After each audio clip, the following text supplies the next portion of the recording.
How would you like to come home to a bartender who will fix you any cocktail you want? I'll have an old-fashioned. I'll have a margarita. Now you can with the new Bartesian Duet home cocktail maker. The new Bartesian Duet, Bartesian's most compact cocktail maker, crafts premium cocktails at the touch of a button. Choose from over 50 different cocktails. You'll always get freshly mixed, perfectly balanced cocktails with the Bartesian Duet cocktail maker. And now, get our best deal ever on the new Bartesian Duet, plus free shipping when you go to bartesian.com/cocktail. Entertaining? The Bartesian Duet is ideal for parties. No need to stock all kinds of mixers for complicated recipes. Every guest gets the cocktail of their choice in seconds. Bartesian makes a wonderful gift for anyone who loves a fine premium cocktail. And now, get our best deal ever on the new Bartesian Duet, plus free shipping when you go to bartesian.com/cocktail. Hurry, offer ends soon. That's BARTESIAN.com/cocktail. Bartesian.com/cocktail. Dan Mancini from Mama Mancini's. My grandmother cherished the family meal. It was a time to relax and enjoy a delicious, wholesome dinner together. It's our mission to deliver authentic Italian recipes made with the same real ingredients my grandmother used. Mama Mancini's classic Italian meatballs and slow-cooked sauce is available in the deli department at your local Publix and supermarkets across the country. Fully cooked and ready to serve, just heat and eat. Visit MamaMancini's.com to find the closest store near you. Steering wheel. Laps of steering wheel here. Give him steering wheel. Hey, steering wheel. Somebody tell him to give it to him. Come on. Whoa. You like my bass? You like it? How the f*** is that supposed to be? I'm driving like a grandma. Get that, Ralph? Did you hear me? No more radio. The radio rings. Ralph, acknowledge. Now, come on, close him down and kill him. We've got a lunatic on the track down the Hanger State. I am so annoyed.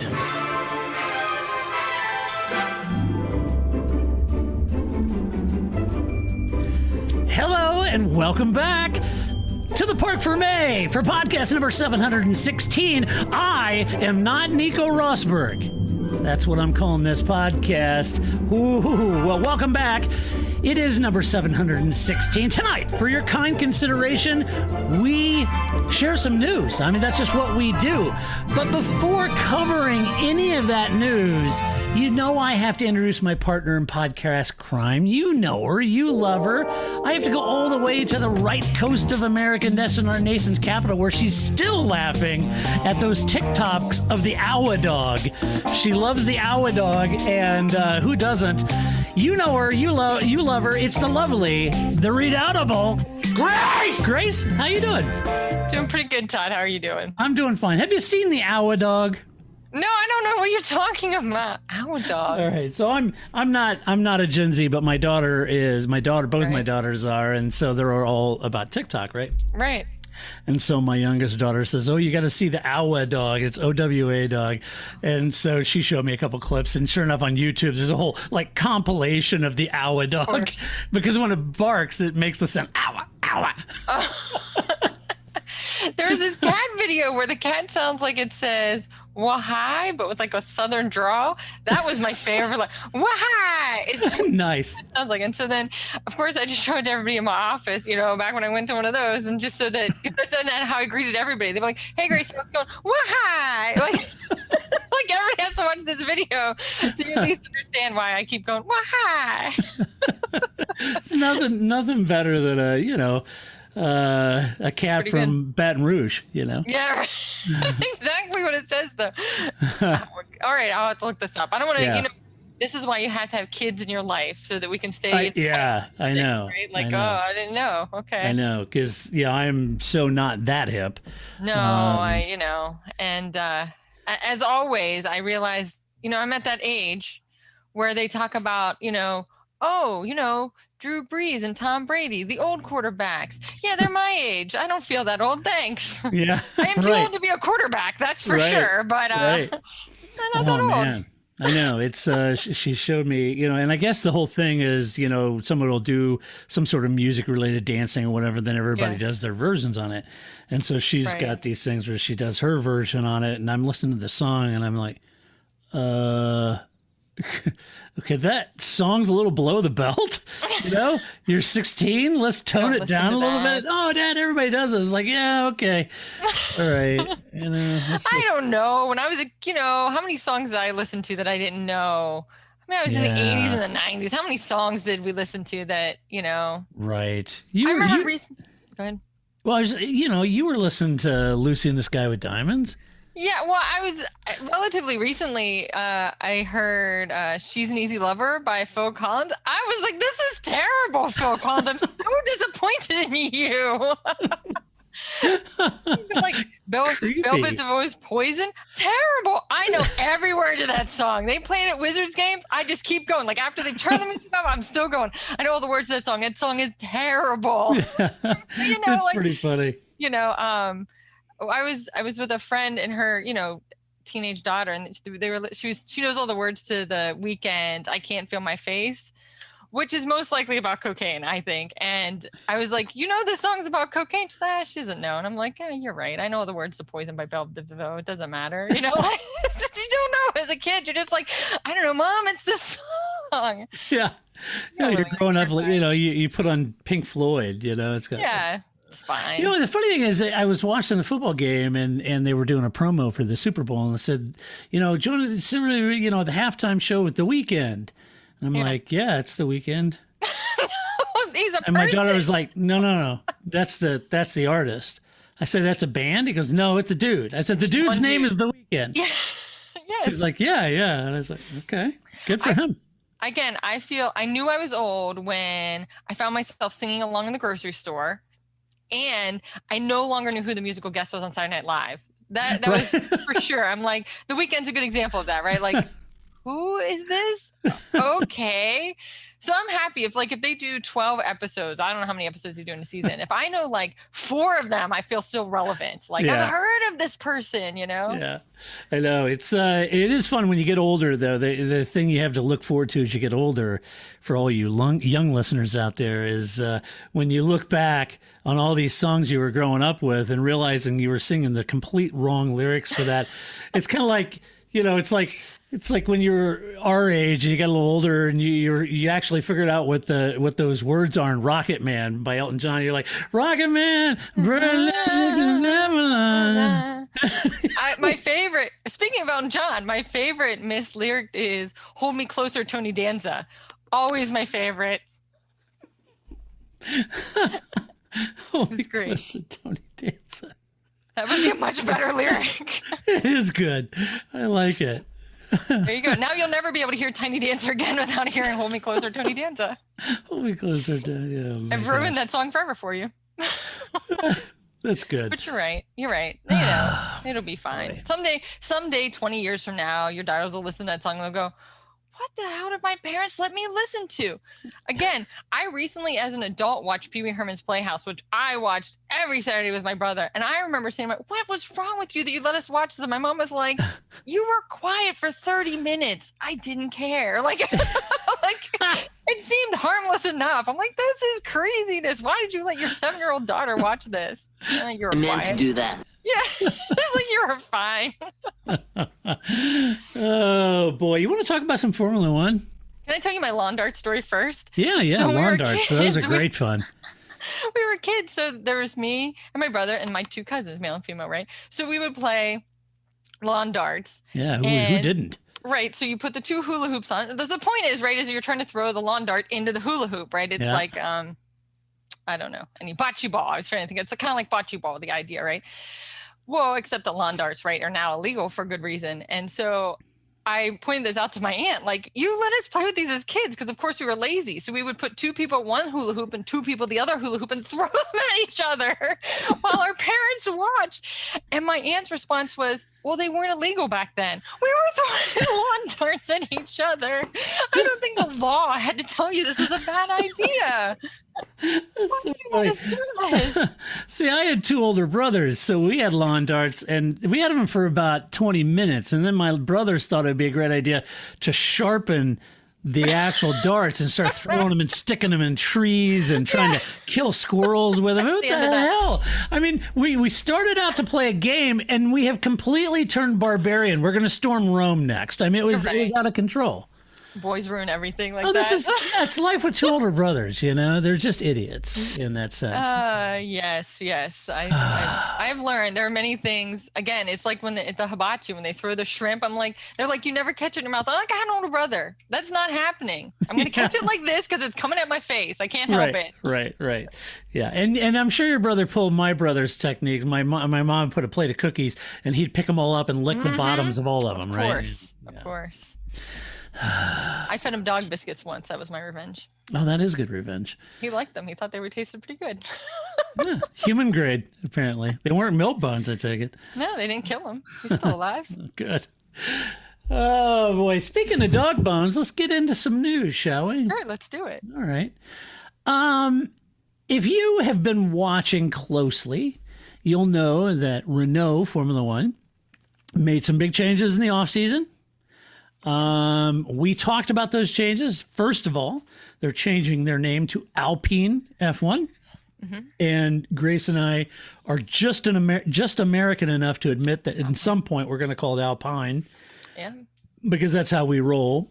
And so Alpine, last week we talked about the first big news, which was they got rid of Cyril. Remember I played the clip? I ain't gonna quit! All right, then you can forget it. Mm-hmm. You're out! Don't you do it! Right? With his boss. That was Cyril and his boss, right? So I thought it was interesting because we also mentioned that there was the shock departure Davide Brivio from Suzuki MotoGP, and most all the news outlets, reputable news outlets, had all said that he's going to Alpine F1. But I thought it was weird that they had they released the announcement about Cyril, but they didn't mention anything about backfilling the position of racing director. Well, this week, Saturday, Alpine F1 sent emails out, and I got one, and that said that basically they are formally announcing that Davide Brivio would be the new racing director for Alpine F1. But even within that press release, there weren't a lot of details. And I guess, maybe at this point it's just a mere formality, right? Because we reported last week that the news seemed to be sure that he was going to be joining Alpine. I just have to think that Alpine would have rather been on the top of that news narrative instead of behind it by a week. So I'm kind of curious, Grace, as to why the delay. Maybe you didn't want to step on the Cyril news with the Davide news. And maybe, a lot of times you say, okay, well, we showed Cyril to the curb and we moved the potted plant out of his office down to the new office, which is now the home of Davide. I get that. But waiting a week later is kind of interesting. It just seems like a long time, and I'm curious why that long of a delay. So here's the thing. So Flip was playing Formula One 2020. And there's a classic race this week at Mexico. And so he's trying to figure out what car to play. And so he's, I think he was playing a 92 McLaren. And, he's trying to figure out what, downforce he needs, how much air in the tires so that it runs right at Mexico. And he goes, what is wrong with this car? Pause. And I go, well, it is a McLaren. So I think this is the same answer. ... It's still Renault, right? Like clearly, like if this was Renault last year or 2019 Renault, because 2020 everybody's gonna say, oh, it's 2020, right? So we'll say, jump back in your Wayback Machine to 2019 Renault. Would this surprise you? No, it's par for the course. It's still Renault. This is exactly these people haven't changed. It's still how they operate. So just like they changed the name, but the faces remain the same. Why do we think they'd have any better communication between themselves, between Cyril, between Davide Brivio? Who knows, right? I'm like, they're probably just sliding out the name tag 5 seconds before he comes down the hall to get into his new office, right? Like, quick, change the name tag, right? We take out Cyril, put in Davide, Right.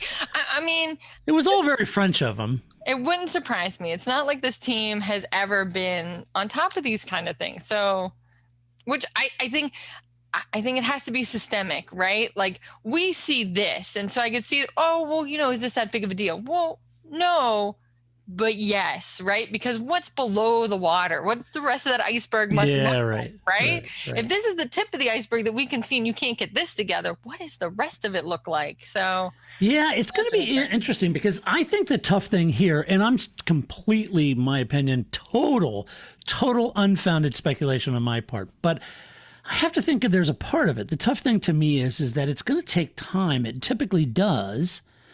And I would say that it'll take a little bit of time for him to get cohesion in the team.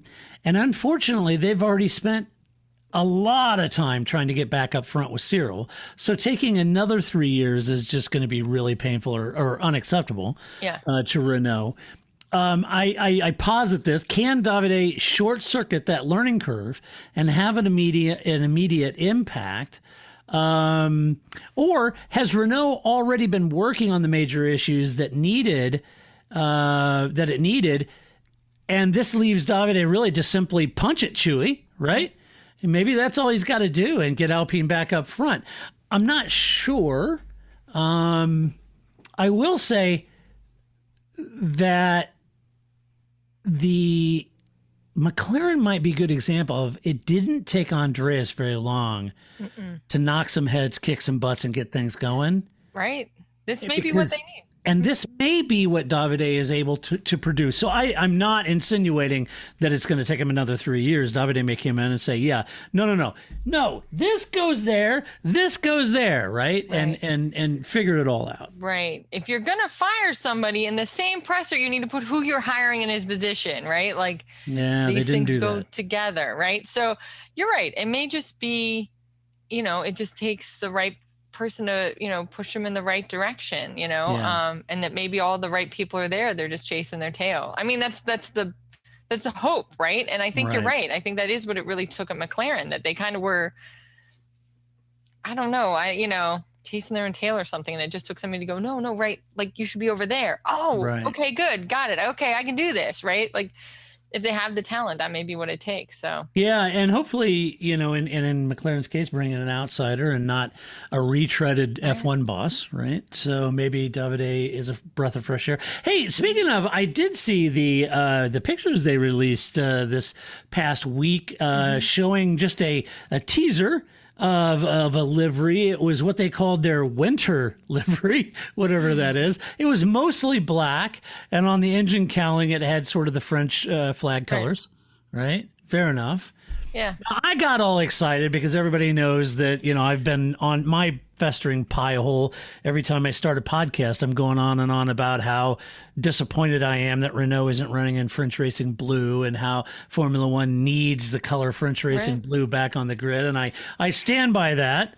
I'm hoping they do that, but they seem to be alluding that it'll be the French flag colors, which, fair enough. It's patriotic, and I get that too. But boy, I would love it for them to show up in French Racing Blue. I keep saying that. Great.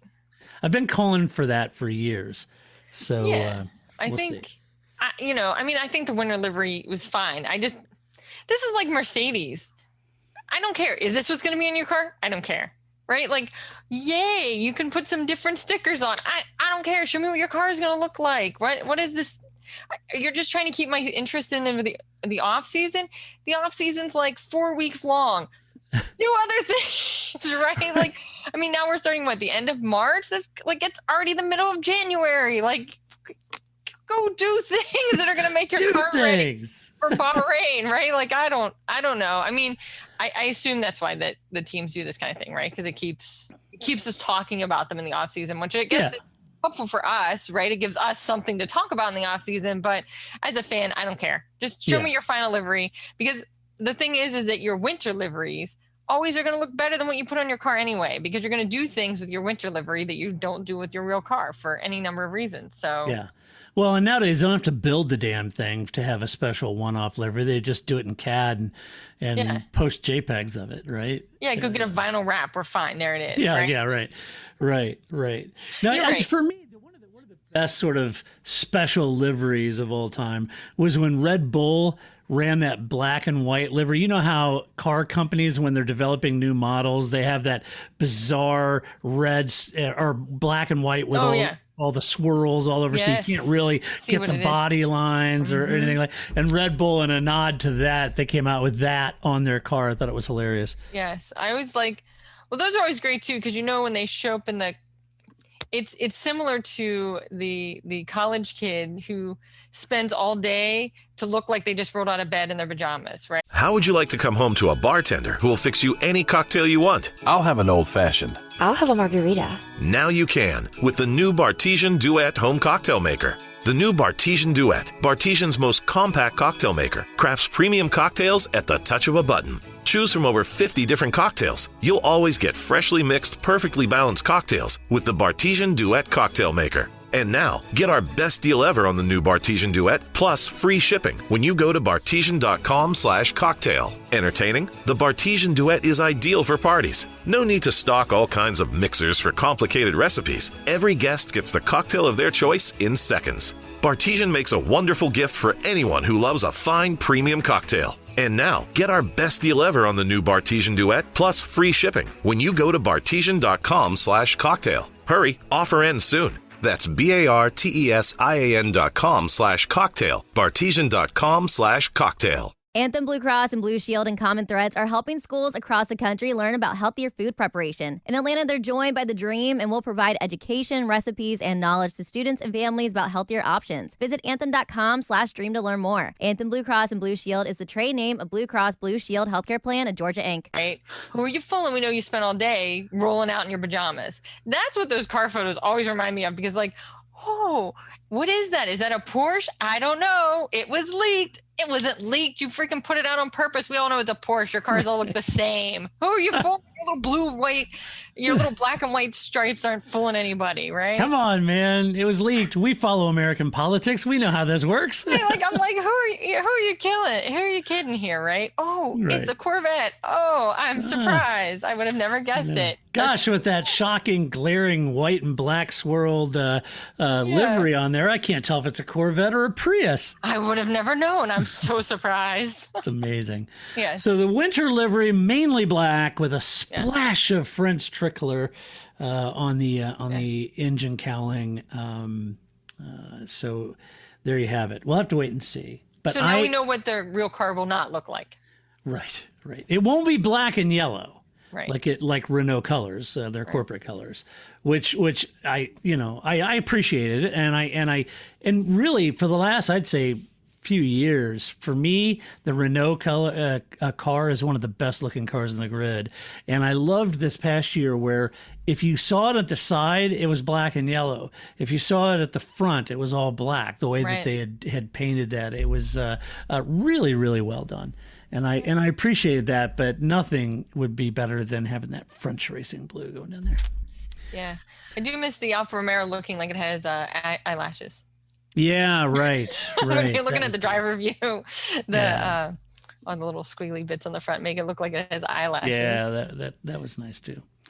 Hey, speaking of McLaren, I saw this. This was interesting. If you were under the impression that fitting a new engine to your frozen regulation chassis was easy, you'd be wrong. Yes. And that's exactly what McLaren are in the middle of doing as we speak. Remember, they are moving to a Mercedes. McLaren boss Andreas Seidel said that the team are making good progress. Grace, here is what he said, quote, "It's obviously a big task switching to the Mercedes power unit for next year, but I have to say I'm very happy with the progress we're seeing there.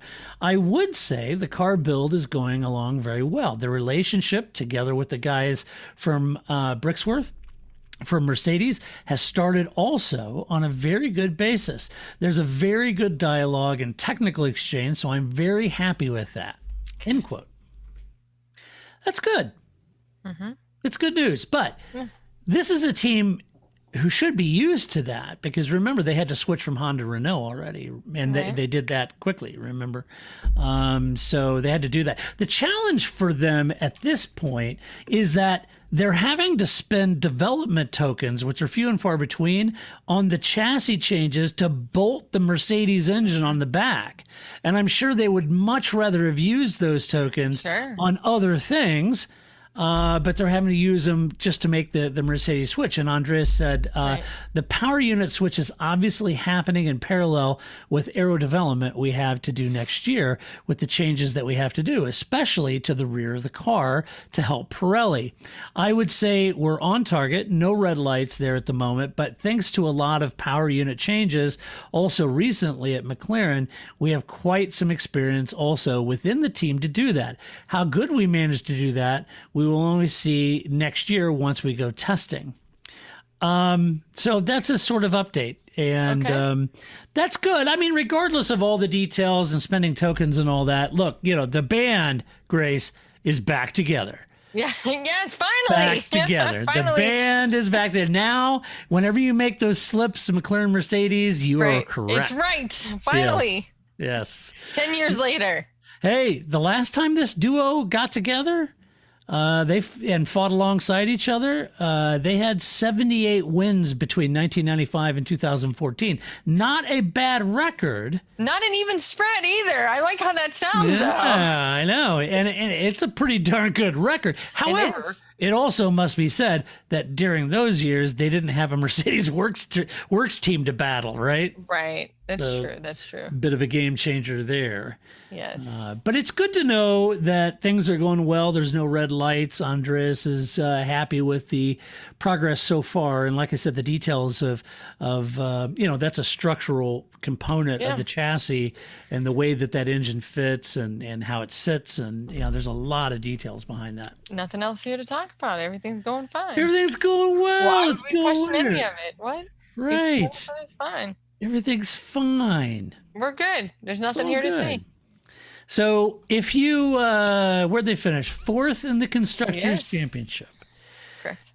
Let's just throw this down. Throw the gauntlet down, Grace. As a longtime McLaren fan, do you feel that moving to Mercedes with the improved chassis that they had last year, do you feel that they will retain 4th in the championship? Do you feel that they will overhaul Aston Martin Racing Point / Aston Martin for 3rd in the championship, or even go for some wins? What do you think? I'm going to say they're going to be 3rd.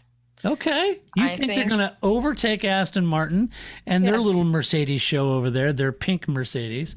Correct. Turn green. Okay. That's right. I think that, Ricciardo is going to be good for the team. I think he's going to slot right in. I think that this is going to be a good environment. I think this is really what Ricciardo has been looking for, right? He's going to get that support finally in a team that's going to make him successful. I think him and Lando will be fine together. And I think they're going to have, I find that I rate Vettel high. I don't know that I get the sense that most other people don't at this point, but it's still going to be growing pains. I still think that team has more growing pains to deal with than what McLaren will have to deal with. So that I think will give them the edge. And so I think McLaren will be 3rd behind Mercedes and Red Bull. I just wanted to clarify that I don't know. For the love of all things Carlos Sainz, I do wish Ferrari would be higher up on the grid, but I don't. So I'm not going to move them up higher. Be interesting to see how that all plays out. Levi would like to join us for this conversation. Oh, hey, Levi, what's going on, man? Where did you come from? Hey, hi. He's leaving. All right, very good. Nice. I have to get a wireless headset. I say that every day at work. One of my favorite phrases, that at night all cats are gray. Yes. And they are, as you just saw, all witches, because they just show up out of nowhere. I didn't even know he was in here. Who knew? There he is. That's how and cats work. Yeah. Yes. It'll be interesting to see what happens there. I'm curious to see if they can overhaul Aston Martin / Racing Point. I think so. But I think that'll be fun to watch, right? I think that's like, if I was the Drive to Survive director, right? That's the battle I'd want to watch. I want to see how that kind of rolls out, because I think there's an opportunity for a lot of success and a lot of missteps, right? For both of those teams. So I still feel like, I wonder, it's I don't know. I'm kind of curious. I'd love to know from Daniel Ricciardo. Dan, as we know him here personally. Dan, because Dan and I are like this. Dan, Yeah. Let's pick up the phone. Hey, Dan. What's up? I would be curious. His leaving Renault because things weren't panning out. Now them canning Cyril. I'm just curious if his issues with Renault went beyond Cyril and went into the sort of whole opportunity and where he saw their development and, versus McLaren, because both teams are very much in this sort of, Right. fourth, fifth place. And I'm kind of curious what he saw in McLaren as far as future opportunity versus Renault. And now that Cyril's gone and they're bringing in Davide, I wonder if there's, some reticence about. I'm sure there's not. I'm sure he's happy he's going to McLaren. But anyway, Yeah. I think. I would have loved to see Dan at a works team going for wins. That's what I want. Yes. And there's a part of me that wishes he was still at Renault with Alonso, because that would be a daunting driver lineup. And if Davide could get on top of this where Cyril wasn't, and they could go for wins, it would be awesome. Wow, Alonso and Danny Rick. I don't Wouldn't know. that be awesome? That would be fun. I still think getting in Gasly with Alonso would be good too. So yeah. there's your French driver. So who knows? Let's see. Next up in the news, Williams. That's exactly right. There's Sir Frank Williams. Williams keeping the porch light on for you, Grace. It's like Tom that's Bodette. Nice. That's right. We'll keep the lights on for you. Very nice. It's very nice. The American private investment firm Doralton Capital says Dorito. Yes. Dorito says that it's going to keep that down-homey family feel to the team despite having taken over ownership last week. Those are my words, not theirs. Oh, That wasn't in the press release. That's what they said. It's in the press release. We're keeping the down-homey family feel. No, that's mine. Okay, all right. Now However you that wanna is a roll, press folks. release you can get behind right there. That's, you were looking for colloquialism. There it is. I mean, this is, It's like you instantly feel like you're sitting in a rocking chair with a corncob pipe and, talking about the old days with the family there. That's right. Oh my goodness. All right. So anyway, they took over the team last year, but they're not going to jettison that whole family Down home. vibe, that down-homey feel, right? Now, who can blame wanting to retain that patina on the team? And because the team has won multiple titles under the hawk-like eye of Sir Frank Williams. Why would you jettison that panache for a sterile, no one knows who the heck you are feel, right? Right. Well, wait a minute. That's kind of how they've been since they took over, to be honest. But the thing is that it's what we talked about last week, I think, right? Like, this is your chance. You can be anything. This is like, I feel like it's like the after school version of new kid in a new high school, right? You get to reinvent yourself to be whatever you want, right? This is your chance. Be whatever you want. You don't even have to call yourself Williams at some point, right? Be who you want to be. They're going to hang in there. They're Williams. They're going to keep that down-homey feel. Everything's going to go. They're just going to slowly peel off a letter at a time. And then like 5 years from now, we'll be like, Williams who? It's going to be IAMs. Yes.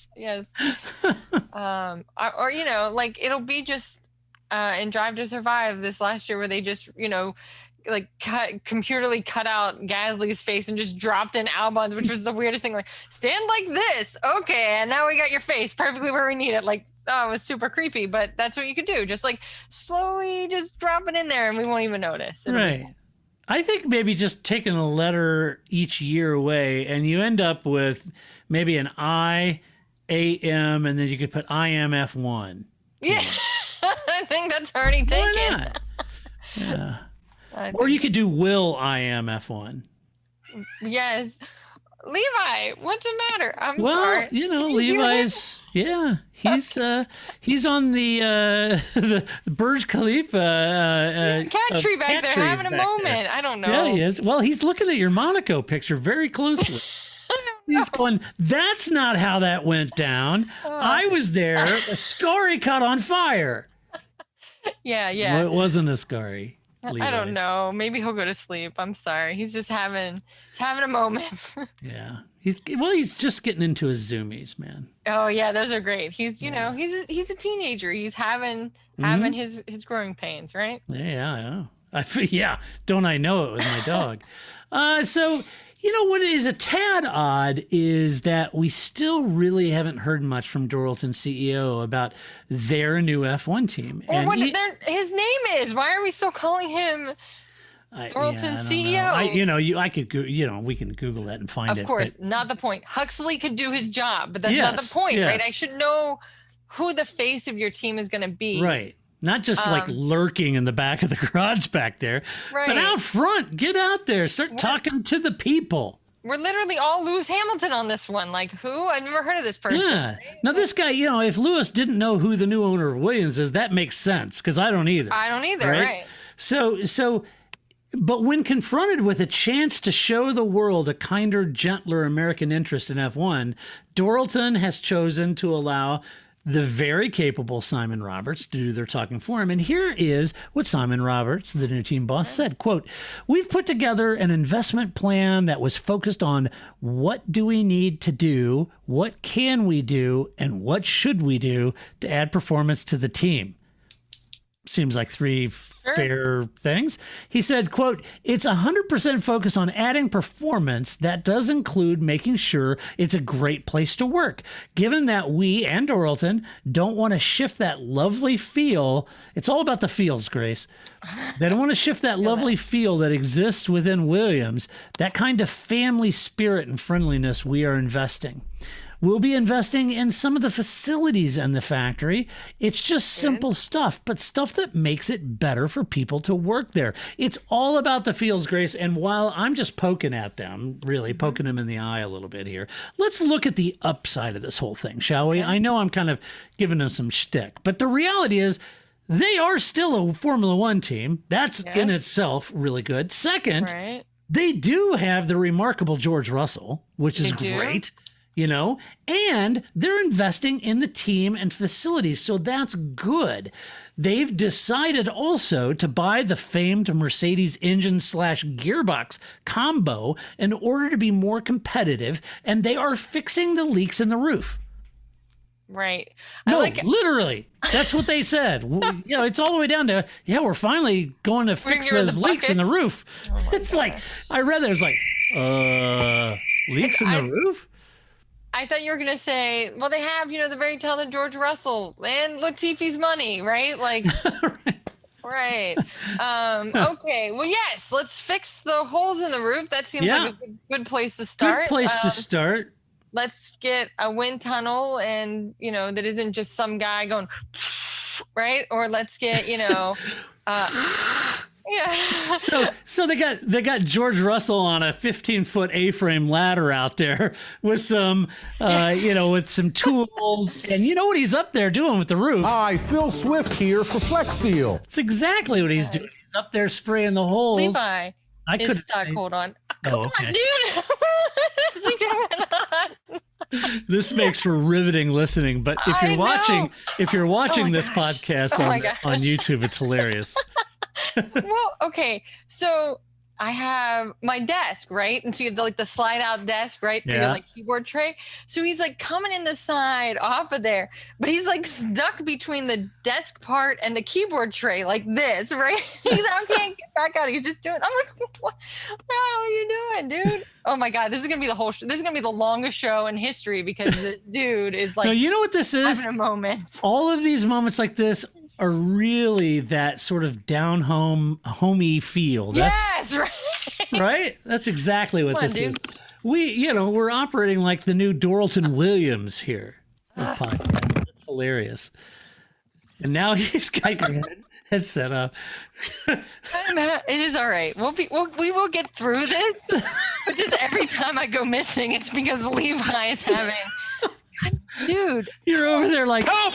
I'm being repressed. Well, I mean, at least we didn't show the video. Nobody knew that I was what I was doing over here. But now you can all just you still can't see, but Yeah. He gets up. He plays with his litter box, and now I'm gonna just have litter everywhere because he's just playing in the litter box. Come on, dude. Oh boy. It's a fun time. It's fun time. It It's like is. about my work calls too, that it's just like, okay, hold on a second. Something. What the hell were we talking about? I'm totally sorry. How would you like to come home to a bartender who will fix you any cocktail you want? I'll have an old-fashioned. I'll have a margarita. Now you can with the new Bartesian Duet Home Cocktail Maker. The new Bartesian Duet, Bartesian's most compact cocktail maker, crafts premium cocktails at the touch of a button. Choose from over 50 different cocktails. You'll always get freshly mixed, perfectly balanced cocktails with the Bartesian Duet Cocktail Maker. And now, get our best deal ever on the new Bartesian Duet, plus free shipping when you go to bartesian.com/cocktail. Entertaining? The Bartesian Duet is ideal for parties. No need to stock all kinds of mixers for complicated recipes. Every guest gets the cocktail of their choice in seconds. Bartesian makes a wonderful gift for anyone who loves a fine premium cocktail. And now, get our best deal ever on the new Bartesian Duet, plus free shipping when you go to bartesian.com/cocktail. Hurry, offer ends soon. That's BARTESIAN.com/cocktail. Bartesian.com/cocktail. Why do you wear those white coats? Why do you listen to my heart? Why do you get here so early? Why are you working on your birthday? Why are you building a new hospital? Why do you have all these machines? Why do you have toys in your office? Why do you care? Why? At Children's Healthcare of Atlanta, we have the same answer for every why, because nothing matters more than kids. Give today at choa.org/donate. All right. Like other people, at least they have children. And so they also are like, all right, my child just walked in and like, asked me some questions that clearly could have waited 20 minutes, but now we're totally derailed. That's right. It's time to play Wrangle the Cat. Tonight's contestant, Grace, with her cat, Levi. Can Grace wrangle Levi? Will he be able to control himself? Stay tuned. There's no wrangling him, first of all, and he can't control himself. Oh my goodness! A bit like Frank Williams himself. So, Cody, also, where am I reading this? Now I'm so damn lost. Anyway, so that you were reading about the things that they were so fix, right? They're going to fix so that's good. And as much as I can backhand Williams here, they do get the plot. I mean, continuity matters in situations like this. We've talked about this 1,000 times. I mean, having that continuity, you've got new owners come in, that is dramatic enough. You've got Claire and Sir Frank leaving. That's a dramatic impact after decades of Williams' leadership. These are big changes. And so keeping that continuity, keeping that family feel, keeping that culture intact at Williams, moving forward, making some very simple, pragmatic, and prudent changes going forward, all of that makes sense. And here is Williams, arguably the minnow on the grid, who gets the plot, and unfortunately, unfortunately, that matters. I mean, it's something that Ferrari seemed completely bereft of when they decided to storm the keep, fire all the executives, and prop up Chrysler stock by using Ferrari as the proverbial topwater lure for hungry fish. It was, it was really weird that Ferrari couldn't get that, and they always talk about their culture as well, and so that always makes it kind of weird. But Williams didn't do that. They're still operating on the fields, and they may have even a special foldable lawn chair for Claire if she wants to come in to a race or two. They said she's always welcome, that Claire. That's nice. Isn't that nice? That's right. Yeah. So there you go. It would be nice if I was Claire. It would be much nicer to come back now. Wouldn't it? Right. And you could just come, unfold the lawn chair, sit in the garage, and when Latifi goes off, look at the crew and say, sucks to be you. Good luck. Yeah, who's paying for that front wing? Not me. Hope you pack some extra push rods. Yeah. Yeah. Okay, where's the hospitality tent? Where's the caviar? Yeah, right. I like her walking around with a martini and like she's Mrs. Howe off of Gilligan's Island or something, right? Exactly. She's Lovey. We're going to have to start calling Claire Lovey. That's awesome. She's in there with her cigarette holder and her martini, and she's just enjoying it. I would just work it out if I was Claire, just to go to every race of Williams. And then that way you're still there. You still have all the fun, except you don't have the bills to pay for it. That's the way to do it. It's like Yeah. having kids, right? Like I always joke, like, my mom never wanted to go shopping until I got a job. And then it was like, what are you doing today? Let's go shopping. Oh, I see how it is when it's my money. Now you want to go do this. When it was your money, you're like, no, let's play board games. Right. Let's play Balderdash. Right. No. Let's go play with lawn darts. That's exactly what would happen with Claire. Like now I enjoyed Formula One. This is the Right. most fun I've had in Formula One in my entire life. She would probably love the sport now more than Yes. she ever has. I think agree. so. Let's switch gears to Franz Tost's world. Yeah, that guy. That guy. You The know party that guy. guy. The party animal. Who? Yes, the party animal himself. AlphaTauri's chance to have a rummage through the bin. That's what I'm calling this. You'll recall that Toro Rosso rebranded themselves as Alpha Damn Our Stuff's Expensive Tauri, right? They're just so busy. I know. Yeah, you thought we were joking about a $100 key fob. You go check out some AlphaTauri stuff. This leather jacket that says AlphaTauri F1 on it, $1,800 or something. It's like, Yeah, it was crazy. It was crazy. What? I was like, okay. According to Autosport, the team also will now enjoy Red Bull's 60% scale Formula One wind tunnel. So they're going to be doing their work at Red Bull's wind tunnel, which is a 60% scale instead of, I don't know what they were using before, 3% scale, 1/18 scale, blowing on a matchbox. I don't know what they were doing there. But anyway, that's what they're going to be taking. Now, that's going to be a big advantage for the designer of the 2022 car.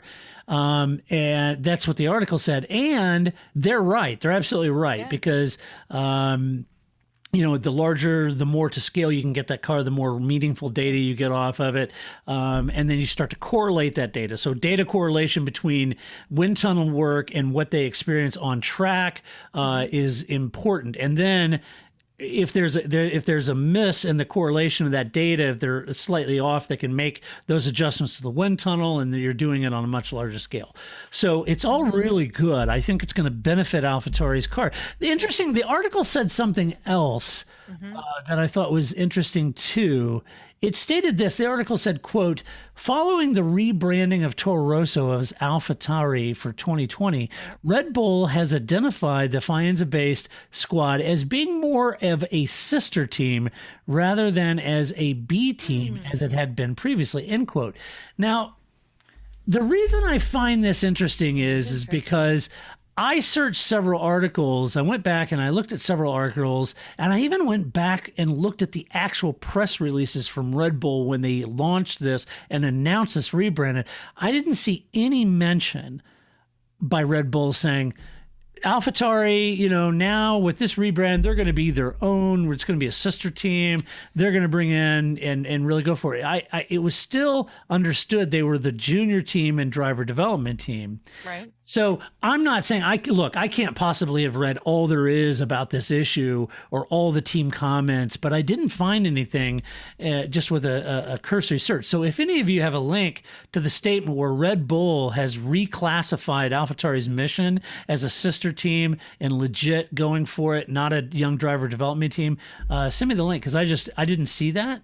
And that caught me off guard a little bit. I did see where they mentioned, well, we did really well last year with Gasly and we're for real and we're going to change the brand and blah, blah, blah. But I didn't see Red Bull saying, nope, they're officially a B team. So that was interesting. So apparently they're the sister team, the younger sister that gets all the hand-me-downs, including the wind tunnel, right? Right. And I think the answer is Pinewood Derby. They used to use Pinewood Derby cars, and now they're going to use a 60% scale Formula One wind tunnel. Yeah, you can see fronts. No. You got to put the lead weight closer to the back. Right. That's what makes it go fast. Oh. No, you're overweight.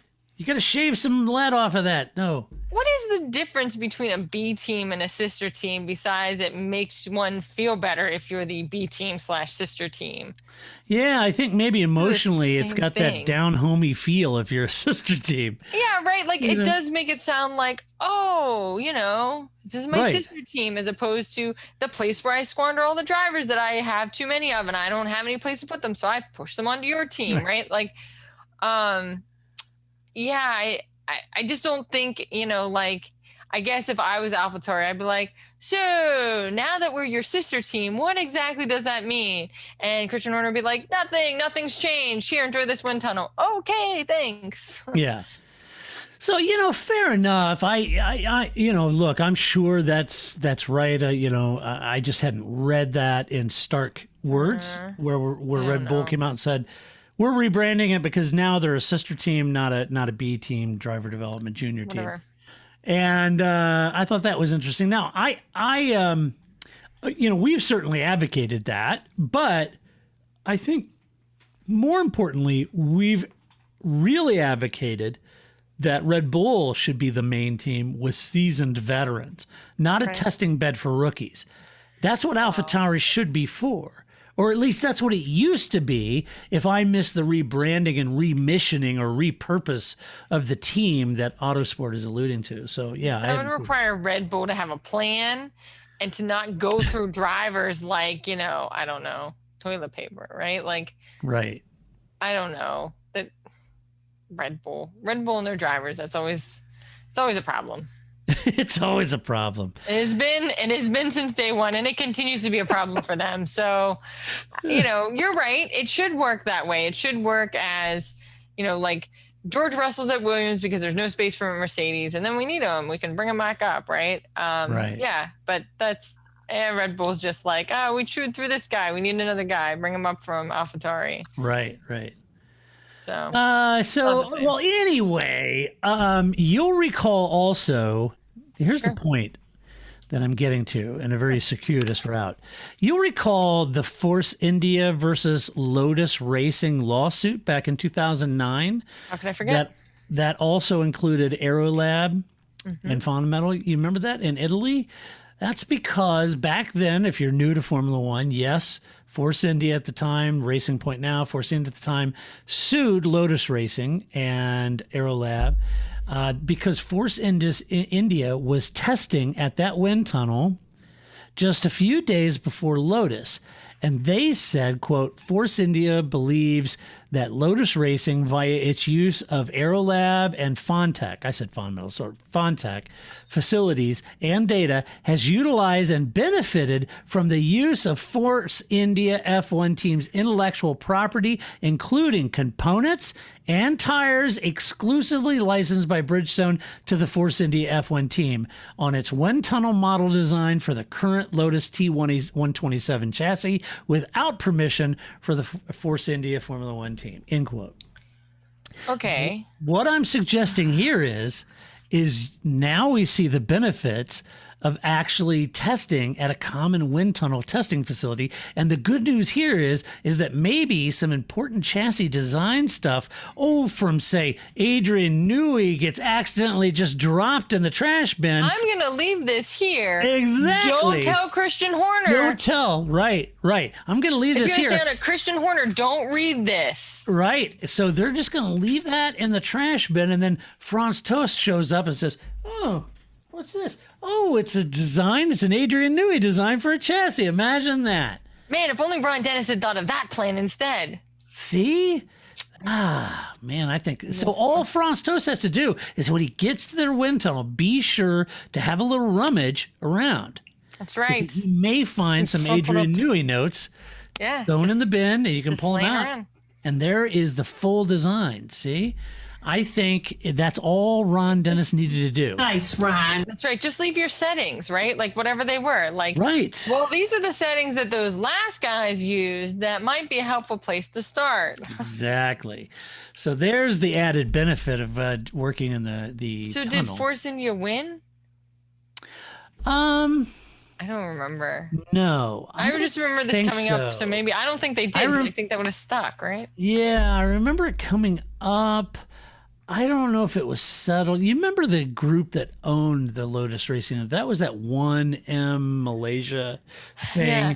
And now, I mean, all these years later, they're like heavily in the news with corruption and all that stuff. I mean, I just a month or two ago, I read something and it caught, I don't know if it was Financial Times, I think it was Wall Street Journal. And I saw that same group that was behind the Lotus Racing at the time was under all of this lawsuits and stuff, and I kind of quickly scanned the article, wondering if Tony Fernandez was roped into that lawsuit, but I didn't see his name. So wouldn't you, if you were Aerolab, like I don't know how many places there are that do this, right? But I assume they're very few, right? So I would assume that if you have something that's specialized, this is probably not the only case where you have multiple Formula One teams using your facilities. Right, it would be in your best interest to keep their IP safe, right? Like, no, for but sure. it doesn't do you any good to let the other team know, oh, right, by the way, they threw this out, you might want it, or, oh, well, they use these settings, so you might want to start from, like, that's not going to help. This kind of stuff happens all the time when you have something highly specialized.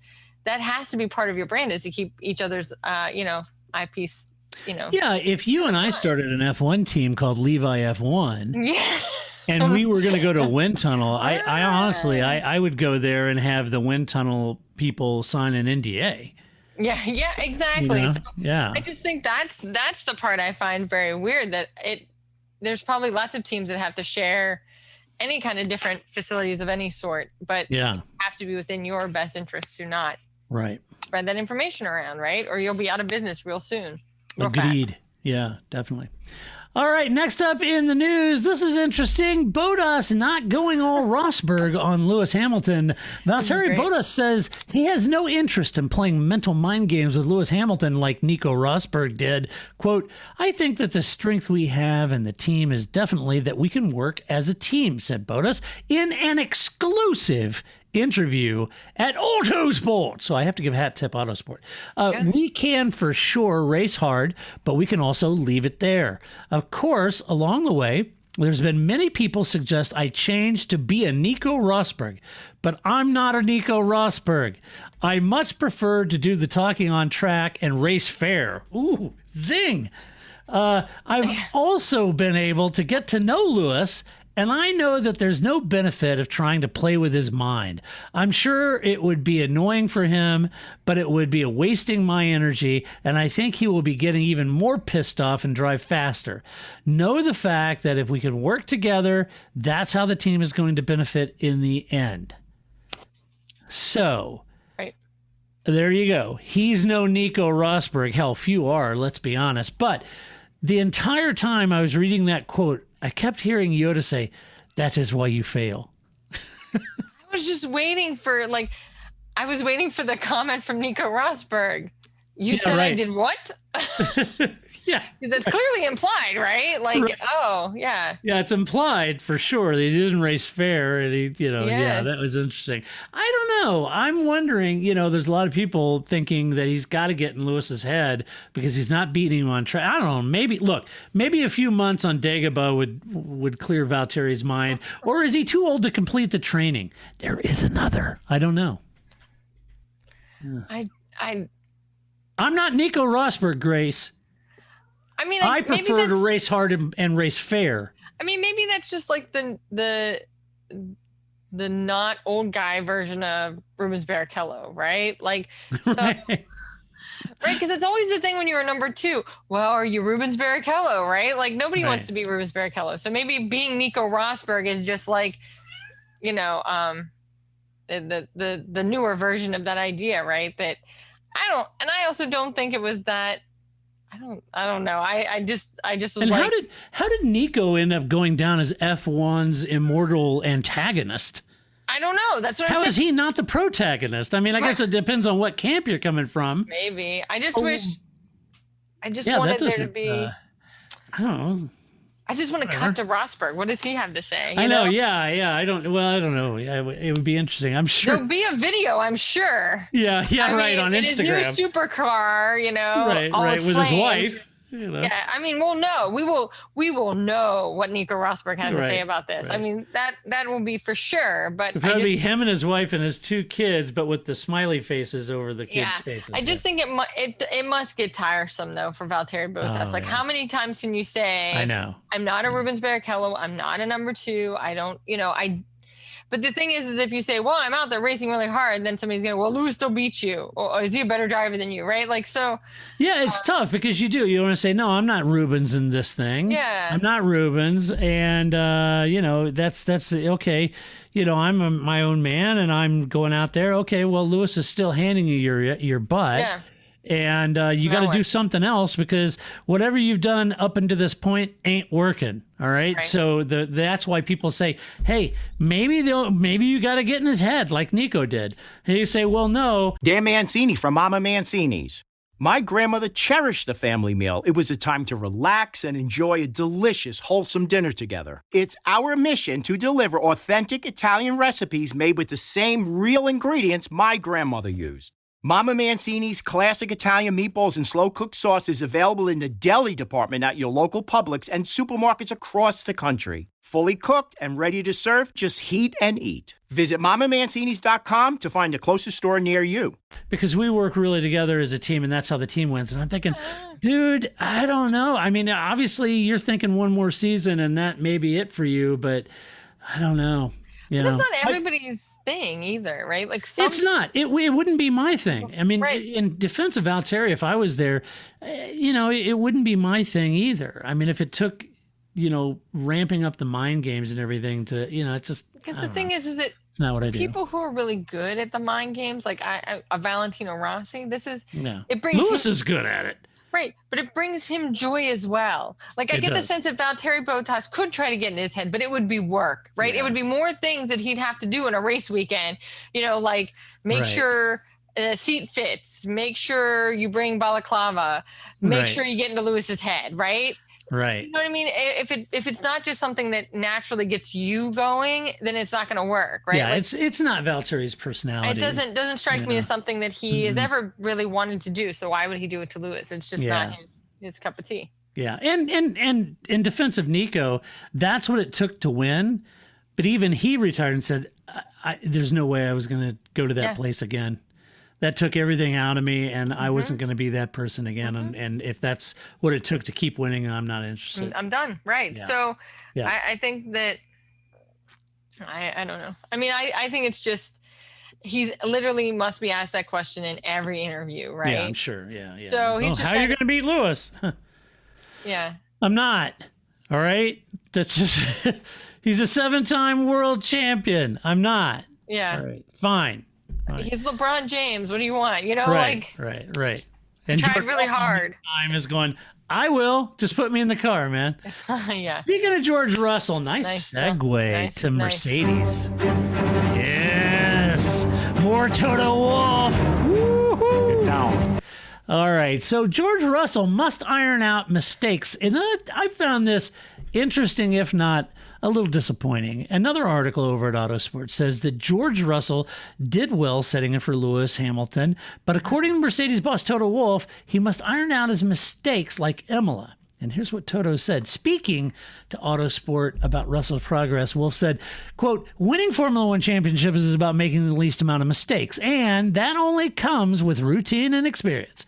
Mercedes expects these kinds of sustainable performance levels, and that's why you need to give young drivers time, because as exuberant as they may be perceived after the performance that we've seen at Sakir for George, at the same time, young drivers will be criticized quickly when they make mistakes, such as a high-pressure environment like a top team.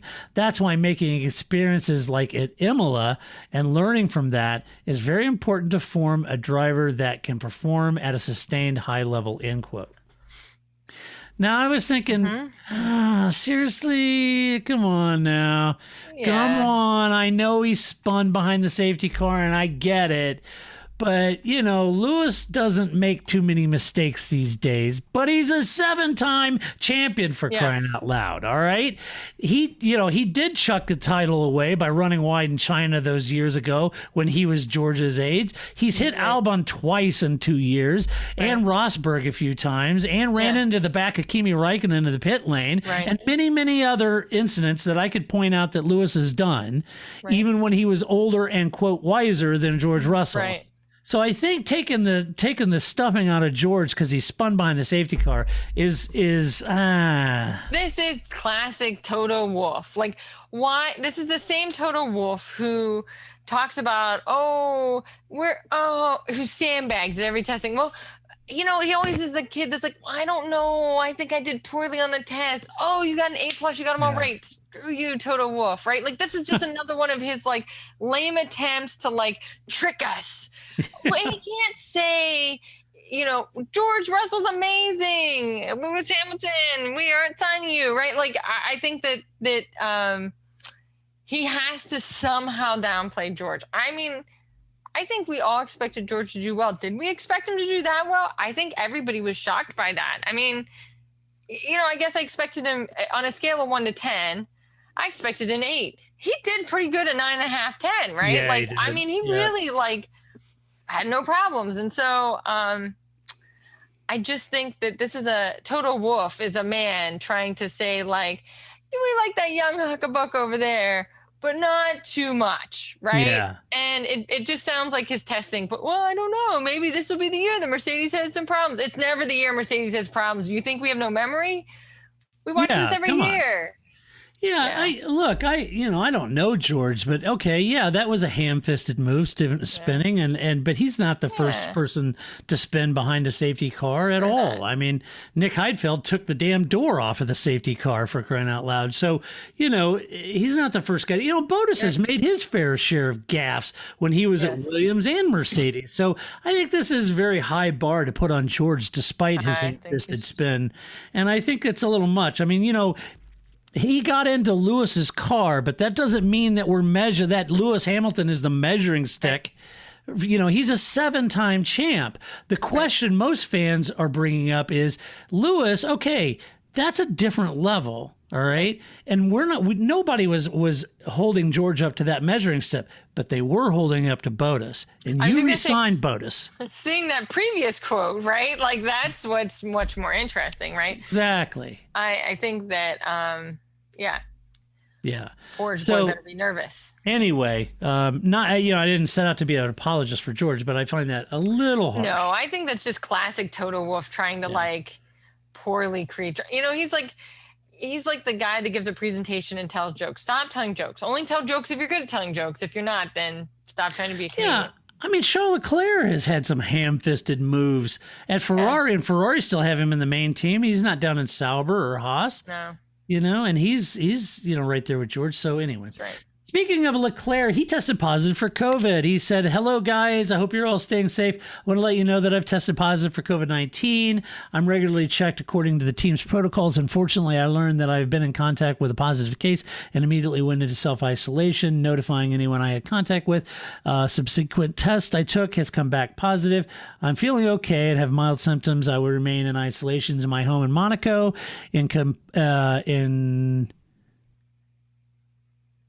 I don't know. That's compliance. That must be compliance. I think that's supposed to be compliance. Yeah, it's not with the regulations. Word says, but it should be and compliance. I didn't type that. So regulations set local health authorities. Yes, stay safe and take care. End quote. Yeah. He did take a holiday earlier this month in Dubai with his girlfriend, and is the 5th driver to have tested positive with COVID. For those of you keeping score at home, that's Lewis, Charles, Lance, Sergio, and Lando. Are the 5 drivers that have. Ferrari said, again, mild symptoms, self-isolating in Monaco, and he's doing all right. So it's a tough life. It sure is. I'm self-isolating in Monaco. Yeah. I get it, this is home, but it just to read that statement, if you're gonna get COVID, get it in Monaco. Self-isolating in Monaco on the French Riviera, it's kind of like, I'm sorry, could you bring me another orange juice? Thank you. They say fresh air is nice for you, right? I don't know. Get out of here. Let's step out on the veranda where we have a view of the Prince's Palace. Yes, it's definitely not New Jersey, right? Yeah, right. Stepping out in my backyard where all the dog poop is now. I'm just, the highlight of my day-to-day was taking an hour walk around the neighborhood on a different road than we've ever been on before. Whoa, look at that.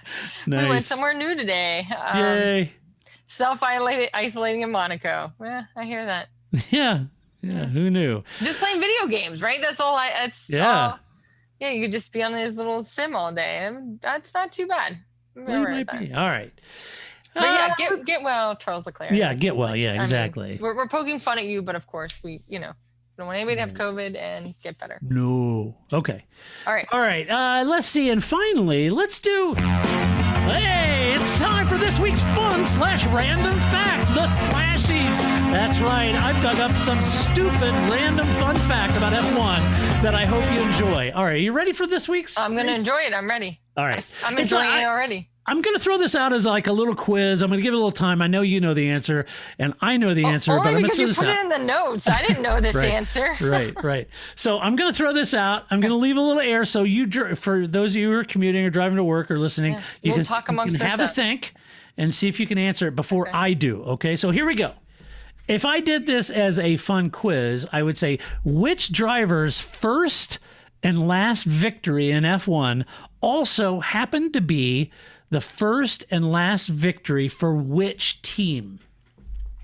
This is an amazing bit of trivia. I would have. Now, let me give everyone a little hint. It was this driver's first win and his last win in Formula One. It also happened to be this team's first win and last win in Formula One. And my friend Steve Matchett would know who it is. But he wasn't at the team. These are two separate, right? Like it just. He was at one, I think. Yeah. Okay. Yeah. Because that would be really crazy if he was. Yeah, wouldn't it be? At Yeah, that exactly. First and that last, and it was at the same team, right? Like that would be really crazy. But that's definitely not what happened here. Yeah, I can't. I'm not such an anorak on the history. I can't remember every car. No, I was just thinking that somebody needs to make. I'm sure this exists. It must exist. That I'm just buying people more time. But that I need something that is all the teams that become a team. Like we talk about, like the Brackley-based team. Well, that was Jaguar, and then they became Red Bull, and Jordan became. We got this. Eventually became Racing Point, which is now Aston Martin. Like I feel like there should be a table of what all these teams that become other teams. Right. So they keep them all straight. Right. I agree. All right. Here's the answer, folks. The answer. Which driver is it? Gerhard Berger. His first win was Mexico 1986. His last win was Germany 1997. That's the time frame we're looking at. So which team was their first win in Mexico in 86 and their last win in Germany in 1997? That would be Steve Matchett's old team, Benetton. There you go. How about that? That was pretty so good. For all of you at home that got that, congratulations. That's amazing. A little fun fact. That's kind of an interesting fact. So a nod to my pal Steve. Especially if you got both of those. That's some good knowledge. Yeah, it is. Yeah, essentially you got the driver and the team. Yeah, exactly. Right. It's good. All right. Let's see. What's next? Let's do some mailbag. You've got mail. Mr. Drury asks us, he says, when a car goes in the gravel, do you know if they ever start in second gear? Or do they always have a tendency to start in first gear and pin it? Seems like that's what they do every time. Remembering the start last year in the heavily wet track, the cars that started in second gear had the better start and increased traction. It seems the same strategy might work. I don't know. And I think it's a great point. I have not gone back and looked at the onboards when they're in the gravel trap to see which gear they're selected. And I'm sure someone enterprising could find that real quick and answer that. I think it's a great question. I'm sure that they know the torque levels of first gear, second gear, and they're in the gravel. And I'm sure they're thinking if the gravel's really deep, or if it's relatively shallow, then first gear. There's a lot of things that are probably going through their mind. And they're desperately trying to get back out on the track as fast as humanly possible. Mm-hmm. So it's just like, quick, put it in first gear and let's go. But it's a great point. If you took a deep breath, waited patiently, put less torque on those rear wheels and creeped out, maybe it would work. I'm sure there's been lots of in-team discussions about that. And I'm sure that, some studies, I'm sure in Formula One have shown that if you put it in first and pin it and mash it, it blows all that gravel out of there quickly and you go through because, those tires, they spin around at quite a clip. At full speed of Formula One, a tire... What did I read? It goes like over 50 revolutions a second or something insane like that. Yeah, it's crazy. I will say, was it Bahrain somewhere that like, didn't Max Verstappen end up in the gravel because he didn't realize it was gravel? He thought it was still tarmac. Like, I think this should be the new hazard. This is what Bernie Ecclestone should have come up with. Like, let's make all the runoff look the same, and some of it's gravel and some of it's tarmac. Right, right. Well, that makes this a lot more fun when you fall off the track now, doesn't it? Right. Maybe you'll keep. You could go back like the old timers, just paint trees by the white lines. Hey, when I was driving, there was no runoff. It was just trees there. Okay, paint some trees. Paint some paper mache trees. No, right. It would have to be like your kids, like, second grade, presentation of some Alice in Wonderland or something, like little cardboard trees, right? Like that is what you would need. But or just the carnage, you can make it out of the same styrofoam as the DRS signs, and put them there. And then when they go and hit the trees, they just shatter into a million pieces. That would be great. I do love it when they drive through the styrofoam. That's always good. Feels good here, but.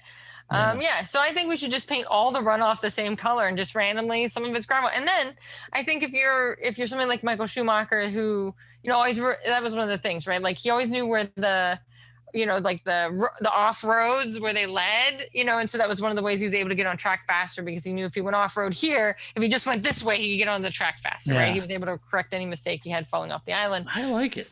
This would be great too. If you were lucky enough or had the memory for it that you could remember that's gravel, that's tarmac, kudos to you. If not, you're Max Verstappen and you end up in the gravel when you thought it was tarmac. Right. I like painting everything the same. Oftentimes you think of Paul Ricard is painted with all those lines. It's so confusing. I'm surprised they don't have warnings for epileptic seizures when people watch that race. But then again, on the flip side, you could just paint everything gray. Everything gray. Track, runoff, grass, everything, seats, everything just gray. It'd be confusing as hell. Right. Yeah, I think so. And then where's the track limit? I don't know. I'm going over sausage curves. I beached it. I don't know. I beached it. I didn't know I was in the gravel. Then it becomes like rally car, right? Like 30 wide, don't cut, right? Like right. Over hill. Yeah. I think that's what you'd have to have, right? Because you'd have no visual markers. Right. You tell you, right? I like it. I like this combination of Formula One becoming rally cars. This would be fun. I think it would be fun. All right. Hey, that does it for the podcast. In the meantime, stop by the website, theparcfermé.com. Share your opinion. Just do it decorum and civility. Huge thank you to those of you, a few of you came out to Patreon to help us, and we really appreciate it. And, it's tough times, and I understand, and anything that new patrons or existing patrons hanging in there with us, can't thank you enough, because we couldn't and wouldn't do this podcast without you guys. So really grateful for those of you that some of the existing patrons that increased their donation amount per month, and some that signed up. And if you like the podcast and you would like to support us, it'd be much appreciated for sure. So thanks for that. If you like the podcast, you can go to iTunes, give us a good rating, give us a little love over there. We always appreciate that. And gosh, I guess we need to send some kudos out to Paul and everyone at Heart of Racing, Aston Martin, for the upcoming Daytona 24. Yeah. Paul, I know, is busy getting ready for that race, and that should be fun. So be looking for the number 23 team. That's who you should be cheering for at the 24. And so anyway, until next week, when we come back to do this all over again, this is Todd, a.k.a. Negative Camber, saying so long, Grace. See you next week. That's it, man. Game over, man. It's game over. I don't feel I've got to prove at all. I don't really want to prove anything. I started as an amateur with no idea or no intention of becoming world champion. I was curious to find out what it was like to drive a car fast, to drive on a certain circuit, to drive a certain type of car. Dan Mancini from Mama Mancini's. My grandmother cherished the family meal. It was a time to relax and enjoy a delicious, wholesome dinner together. It's our mission to deliver authentic Italian recipes made with the same real ingredients my grandmother used. Mama Mancini's classic Italian meatballs and slow-cooked sauce is available in the deli department at your local Publix and supermarkets across the country. Fully cooked and ready to serve, just heat and eat. Visit MamaMancini's.com to find the closest store near you. Looking for a fun way to win 25 times your money this football and basketball season? Test your skills on Prize Picks, the most exciting way to play daily fantasy sports. Just select 2 or more players, pick more or less on their projection for a wide variety of stats, and place your entry. It's as easy as that. If you have the skills, you can turn $10 into $250 with just a few taps. Easy gameplay, quick withdrawals, and injury insurance on your picks are what make Prize Picks the #1 daily fantasy sports app. Ready to test your skills? Join the Prize Picks community of more than 7 million players who have already signed up. Right now, Prize Picks will match your first deposit up to $100. Just visit prizepicks.com/play100 and use code PLAY100. That's code PLAY100 at prizepicks.com/play100 for a first deposit match up to $100. Prize Picks, daily fantasy sports made easy.